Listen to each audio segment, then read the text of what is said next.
আল্লাহ পাক যাকে ইচ্ছা ধনী বানান, যাকে ইচ্ছা গরিব বানান। কথা বুঝতে পারছেন? এটা হলো এই জায়গায় রিজিকটা নিয়ন্ত্রণ করেন সরাসরি আল্লাহ পাক। আল্লাহ পাক কারো সম্পদ নেন, কারোকে দেন, কারো কাছ থেকে নেন, কারোকে দেন, কারো কাছ থেকে নেন, কাউকে দেন। এভাবে সম্পদ ঘুরতে থাকে। আর যদি দেখা যায় সম্পদ মানে চাহিদার চেয়ে কম হচ্ছে, আল্লাহ পাক সম্পদ উৎপন্ন করে দেন। জমিন থেকে উৎপন্ন করেন, আসমান থেকে উৎপন্ন করেন। আমি মানে বুঝাতে পারছেন? এরপরও যদি দেখা যায় যে সমাজে সংকট হলো, অন্য সমাজ থেকে আমদানি করতে হয়। যদি একটা রাষ্ট্রে সংকট হচ্ছে, অন্য রাষ্ট্র থেকে আমদানি করতে হয়। এভাবে একটা সিস্টেম চলে, ইসলামিক সিস্টেম। এখানে ব্যবসা হচ্ছে মূল।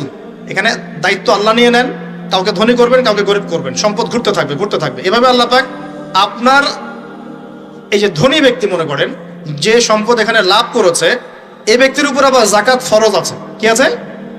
জাকাত ফরজ আছে। এখন এই যখন ধনী হবে, হিসাব পরিমাণ সম্পদ আসবে, তখন এ জাকাত দিবে গরিবকে। তখন যার হাত থেকে সম্পদ চলে আসছে, ওর কাছে আবার সম্পদ ফিরে যাবে। সুবহানাল্লাহ। বুঝতে পারলেন কি কিভাবে সম্পদ আল্লাহ পাক ঘোরান? এর জাকাত ছাড়াও আছে সাদাকা। সাদাকা ছাড়া সাদাকাতুল ফিতর আছে, অনুদান আছে, এবং নরমালি আল্লাহ পাক কিন্তু সদকা করতে উৎসাহিত করেন। এইভাবে একটা ইকোনমিক সিস্টেম চলতে থাকে ছোট বা বড় পরিসরে।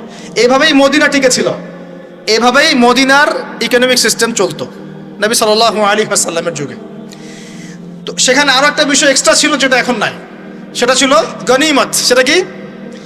রাসূল সাল্লাল্লাহু আলাইহি ওয়াসাল্লাম সাহাবীরা বিভিন্ন যুদ্ধ এবং জিহাদ করতেন কিনা? না, তারা তো এগুলো করতেন না। ঘর মসজিদে বসে খালি সুবহানাল্লাহ পড়তেন। হ্যাঁ নাকি? বদর উহুদ তো হয়নি ইসলামে, হয়েছে? বদর উহুদ বলে কোনো যুদ্ধ হয়েছে নাকি? এগুলো বললে তো দেখা যাবে বাপরে বাপ অবস্থা খারাপ। হ্যাঁ, জিহাদি বয়ান শুরু করে দিয়েছে। তখনই মুসলিমরা যুদ্ধে গিয়েছে এবং জয় করেছে, তখন বিপুল গনিমতের সম্পদ লাভ করেছে। বুঝতে পারছি? গনিমত মানে ওই যে যাদের সাথে যুদ্ধ হচ্ছে ওদের সব সম্পত্তি মুসলিমরা তখন পেয়ে যায়, কারণ ওগুলো ছেড়ে ওরা পালিয়ে যাবে। এটা এর মধ্য দিয়ে মুসলিম ব্যাপক সচ্ছলতার মুখ দেখেছিল।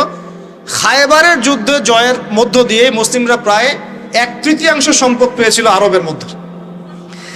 জাজিরাতুল আরবের 1/3 সম্পদ শুধু খায়বার যুদ্ধ জয়ের মধ্য দিয়ে লাভ করা হয়েছে। ওইটা তো নাই, এখন ক্লোজড। আমি ওগুলো বাদ দিয়ে এই সিস্টেমগুলোর কথা বললাম, সাদাকা, ব্যবসা ইত্যাদি ইত্যাদি। তার মানে ইসলামিক ইকোনমিক সিস্টেমের মধ্যে আল্লাহ পাক সম্পত্তি নিয়ন্ত্রণ করছেন এবং কাউকে ধনী বানাচ্ছেন, কাউকে গরিব করছেন। সম্পদ হাতে হাতে ঘুরছে, যে ধনী সে আবার জাকাত দিচ্ছে, তখন গরিবের কাছে ধনীর সম্পত্তি চলে আসছে। এখন চলমান সিস্টেমে কি সমস্যা হয়? যখন আপনি ব্যবসাটাকে গুটিয়ে নিয়ে সুদটাকে প্রাধান্য দিচ্ছেন, মানে সুদের মধ্যে কি লাভ লস দুটা রিস্ক আছে, ঝুঁকি আছে কোনো? সুদে আপনি যখন খান, আপনি কি বলেন যে ঠিক আছে আমি 100 টাকা নিলাম, ব্যবসায় লাভ হলে আমি দিব 50%, লস হলে 50%। এটা তো সুদ না, এটা তো সুদ না। এটা কি সুদ? যখন আপনি বলেন যে আমি 100 দিয়েছি, আমাকে 110 দেওয়া লাগবে, 100 দিয়েছি আমাকে 110ই দেওয়া লাগবে, আপনি তো লসের রিস্ক নিবেন না। নিবেন? সুদখোর কি লসের ঝুঁকি নিবে নাকি লাভের শর্তে টাকা দিবে?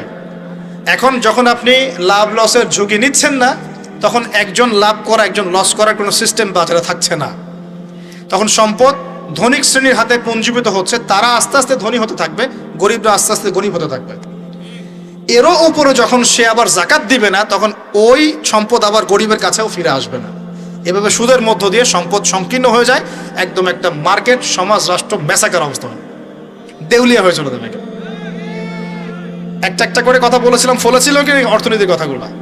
পাকিস্তানের কথা ফলেছে? পাকিস্তানের সামনে আরো ভয়াবহ পরিণতি আছে। আর এগুলো থেকে শিক্ষা না নিতে পারলে আমাদের সামনে ক্ষতি আছে। এগুলো বলবেই বাকে, বোঝাবেই বাকে। আর আল্লাহ পাক আমাদের কথা গ্রহণ করার মানসিকতা দান করুন। কমপক্ষে কথাগুলো শুনে একটু যাচাই করার তৌফিক আল্লাহ দান করুন।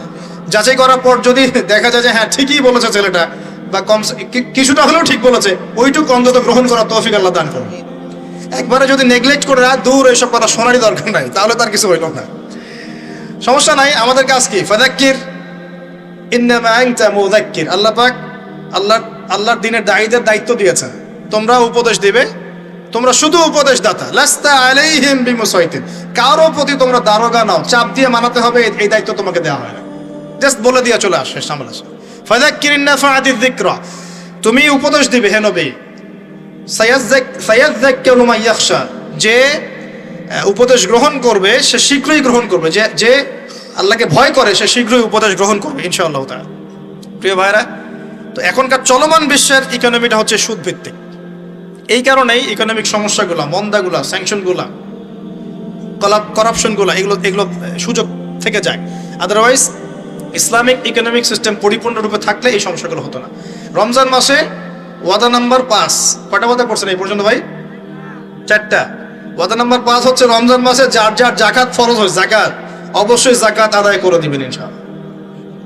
করবেন কি না? আপনারা কি মনে করেন যে নামাজই খালি ফরজ, জাকাত ফরজ না? জাকাত ফরজ না? যে কেউ যদি মনে করে নামাজ ফরজ জাকাত ফরজ না, সে ব্যক্তি কাফের।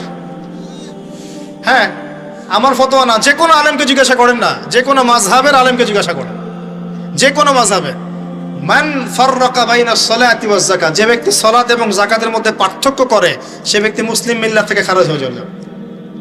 আবু বকর সিদ্দিক রাদিয়াল্লাহু আনহুর যুগে কিছু মানুষ যাকাত দিত না, দিতে চায় নাই। আবু বকর সিদ্দিকের মতো নরম মানুষ না মনে হয়, নরম মানুষ, নামাজে দাঁড়ালেই ঝরঝর করে কান্না শুরু করেন, নরম মনের মানুষ, তিনি যাকাত অস্বীকারীদের বিরুদ্ধে যুদ্ধ করলেন। ইতিহাস পড়ে দেখেন। তারপরে তারা ভয়ে যাকাত দেওয়া শুরু করলো। একজনের বিরুদ্ধে অ্যাকশন নেওয়া হয়েছে, বাকিরা ভয়ে যাকাত দেওয়া শুরু করেছে। রাষ্ট্রীয় কোষাগার সমৃদ্ধ হলো। মুসলিমরা কি ওই সময় সুদের মধ্য দিয়ে রাষ্ট্রীয় কোষাগার বৃদ্ধি করত? যাকাত ছিল, গনিমত ছিল, সাদাকা ছিল, ব্যবসা ছিল, কৃষি ছিল, এইগুলোর মধ্য দিয়ে তারা সমৃদ্ধ হতো। আর এই সমৃদ্ধি দিয়ে আমরা প্রায় 1200 বছর বিশ্ব শাসন করেছি। কত বছর? 1200 বছর আমরা বিশ্ব শাসন করেছি।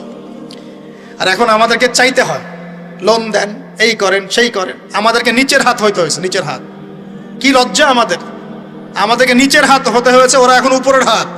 ওরা আমাদেরকে এখন অনুদান দেয়, আবার সুদের শর্ত দিয়ে দিবে। আপনারা তো IMF বুঝবেন না, ওইটাতে আমি যাচ্ছি না। এমন কিছু শর্ত দিবে যেটা রাষ্ট্রের গলার দড়ি চিপে রেখে দিবে একেবারে। এটা যারা এখানে বিজ্ঞ ব্যক্তিত্বরা আছেন তারা বুঝবেন আমার কথা। গলার মধ্যে দড়ি দিয়ে ফাঁস লাগিয়ে রেখে দিবে, এর নাম লোন দেওয়া। গলায় দড়ি দিয়ে ফাঁস ধরে রেখে দিবে, এর নাম লোন দেওয়া। দিবি না মানে টান দিয়ে নিয়ে নিবে। তারপর শ্রীলঙ্কা বানায় রেখে দিবে একেবারে। শ্রীলঙ্কা এমনি হয়েছে নাকি? ওর গলায় আগে রশি পরাইছে, নে তুই নে, এগুলো সব নে। রশি আস্তে আস্তে টান দিছে দিয়ে এক পর